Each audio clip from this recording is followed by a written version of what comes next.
on the face of our company. No, well, yeah, you just put your camera on, so I thought you wanted to share something.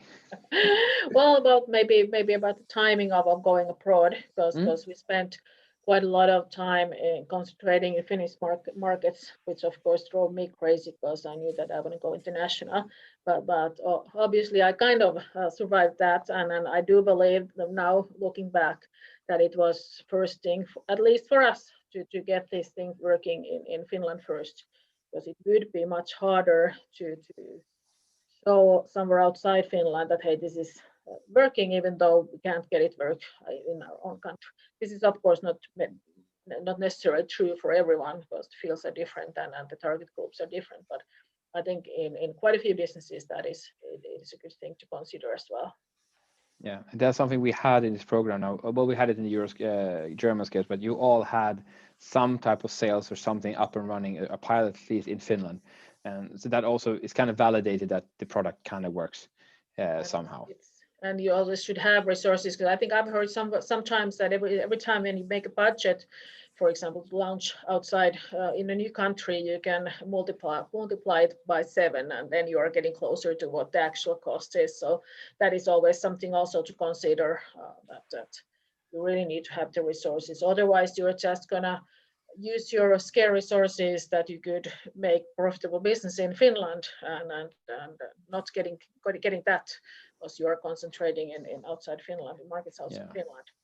I mean, what you guys are doing, you're almost doing another startup in a new country. Almost. You have to convince everybody, new references, not that they don't understand you. Yes. You have references in Finland. That's the only difference from being a true startup. But almost everything else is just starting again. And because it's a new country, you can't really use what you learned in the previous country because it's kind of different in the new one. And the disadvantage of going outside Finland is, of course, that in Finland you might be interesting, for example, in the eyes of media, but when we go there somewhere outside Finland, nobody gives a shit what is your story. Yeah, this is the best place to work in a small country nobody heard about. Like it would be like, Tajikistan's best place to work. You're like, is that a country? Yeah. Something like that. I love Finland, but I know that the further we move away from here, people are confused where this country is. Yes, or is it capital of Sweden or something like that? Yeah, it could be. I wouldn't mind. Finland, capital of Sweden. Well, capital maybe, but part of, I don't know. No, exactly. Yeah, that we have to ask. We do want to. It's a choice, pros and cons. Well, thank you, Mary, for sharing on that, and thank you, Heli, for keeping these questions going. I think it's really interesting to have them to work on. But it wasn't like maybe the big thing that we should do for the next one possibly would be, is the sales customer facing, like am I interacting with the customer right away, or is it just done through a fully digital process where it's more or less zero interaction from salespeople? And that is the difference here, that we were able, that was a harder thing for us to help and support with. It was easier because most people were focused on this somehow interactive type of sales where there's a salesperson involved. Tommy, do you have something that you'd like to ask or comment for us, or something you thought about? Yeah, no, I'm pretty happy about my questions already. Like I'm just saying here that it was really enlightening to hear about the learnings which you had, and we will get your feedback and consider the future support of this program based on your opinions. So we will continue that discussion. Thank you, Tommy. I want to let Eija talk as well, because she seems to have something on her mind. Yeah, I just thought as an extra additional you could consider, like I found best was these practical reviews, like the consultant went through our websites and some of our pitches. And so if we could have had here a part of the program where we could have more one-on-one advice from the consultants, even that part paid by companies ourselves, because now we had time, some startup company got 10 minutes, some got 2 minutes of this advice. So I would have been very happy to buy even from myself, from Trusted, who have gone through our pitches, of a little bit extra support. I used to work in one FinPro program, FinPro Luovimo digital program earlier, and we had the €6,000 fee for startups. They got these general sessions, sessions plus some really, they had quite a big amount of support, but that was really excellent. At that time, I was then a project manager in that I wanted to have my own startup there, but there was conflict of interest, but that worked really well. So if it's possible combining public funding, startup funding, of getting a little bit extra support, we would have benefited at this stage hugely about having somebody going through our website, really, do you have the call to action? So now it was very fast, but I did learn from all the sessions what was told to others. So it was practical reviews were very good. Thank you. Yeah. Well, I think we're going to add something like that because you mentioned that last as well, but it's nice that you point it out because I think that of all the stuff we did, you guys were most happy with the website development. Like all of you scored that super high because you were so everybody seemed to be interested in making the website perform well. Because we're all using it in one way or another to convince people to buy, they will check your website out, and if it's not good, they won't buy. And if it's good, they might buy even though they were skeptical to start with. But even reading through our emails, templates, like we didn't yet have time to take Woodpecker, but going through all of this is what we thought. Can you just recap this? What would you like to improve in our pitch? We went through the general, so if possible. We should do that in the beginning, like the first couple of days. One would then be like, we're just going to look at the email/LinkedIn templates.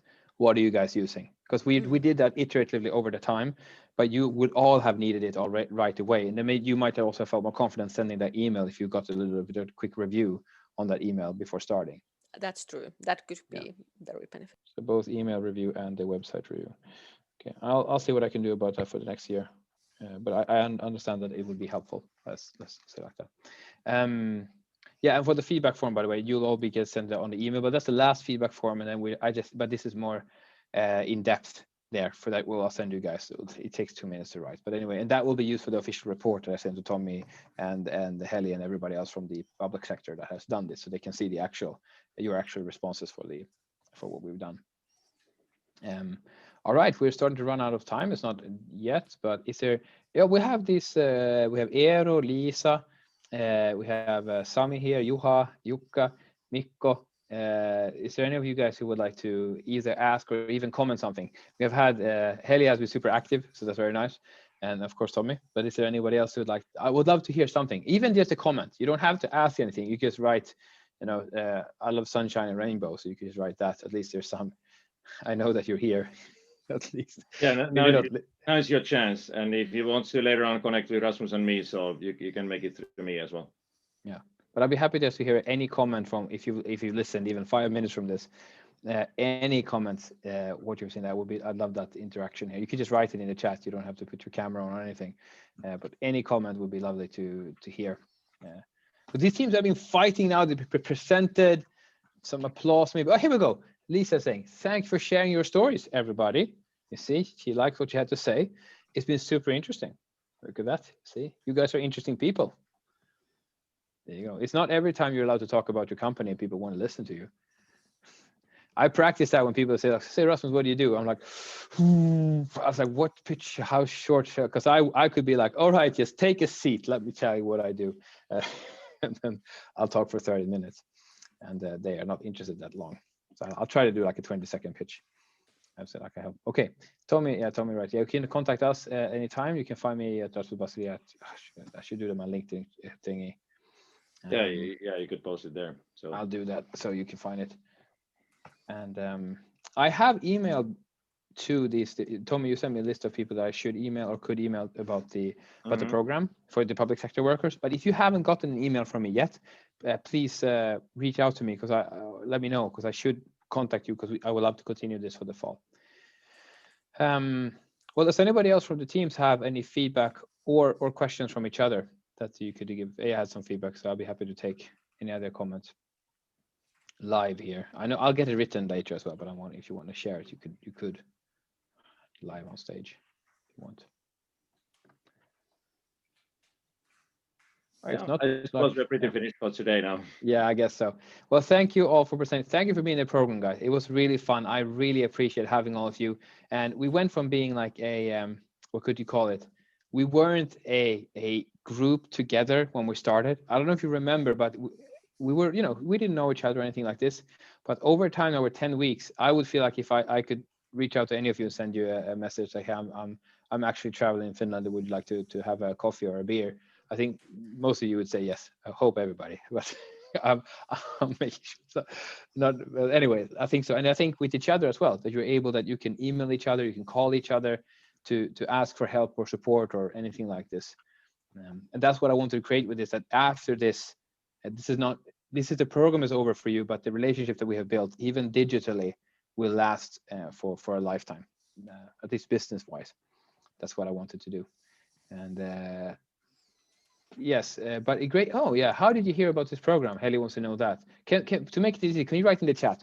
All teams, please write. Where did you hear about the program? Please write it in the chat. This is because we forgot to ask this in the feedback form. From Tommy, yes, from LinkedIn. Yeah, keep it coming, guys. Yeah, through Business Oulu. There we go. Oulu. Pronounce it right. I really find it difficult to say Oulu and Olut. Like I mess them up. I do all the time. So I say Yksi Olut, kiitos. Don't remember anymore. Email somewhere from Newco. Yeah, Oulu, same thing. Yes. I also got from a colleague. All right. Oh, the Health Incubator Helsinki shared it. That was very nice. I didn't know about that. Out of Puska Radio, yes, the drum radio people, the jungle radio. I think there might be almost all of them. So yeah, so there's a couple of different sources, but I think so. At least majority here is that the city or cooperative partner of some sort share this information to the potential teams. So I think that is the way to go most of the time, because it's so hard for me to market this as well. It's like like Tommy, when we talk, I have these 10 companies that are available, that's potential, and 2 of them joined, because it's so. And for me, I have no idea which stage the company is in. It's very, very hard to know who to market to. Yeah, still a couple of responses to go. Please, teams, fill in the responses. We will chase you for these ones, by the way, their teams, because this is their official report we need to send back. So we need this feedback form. We'll chase you and find you to get this. So please fill it out now, then you will not be chased anymore. Yeah. Thanks once again, Rasmus. And actually, just this is the last minute now. So yeah, thanks again. Still, everybody also from my side, it was a really blast, nice afternoon. So Rasmus and your crew, Margaret, all the companies and the support from the cities on behalf of 6 City Strategy and Growth Ecosystem Project, really, really happily ending this from our part now. So enjoy your summertime. Thank you, Tommy, and thank you, Jukka, also for the great presentations. I like the point you had there on the sales volume. Thank you, all the teams again, and thank you, Tommy. Thank you, Margaret. Margaret has been the intern. This is Margaret's last day. She's moving on to work as an intern for Kiwas. She got that role. It's one out of like hundreds who applied, so I'm quite impressed by that she got that job. So congratulations on that, Margaret, and good luck in your new role. Thank you. So. Thank you, everybody, and looking forward to see you grow in the future. And I'll call you up for that beer or coffee whenever I'm moving around.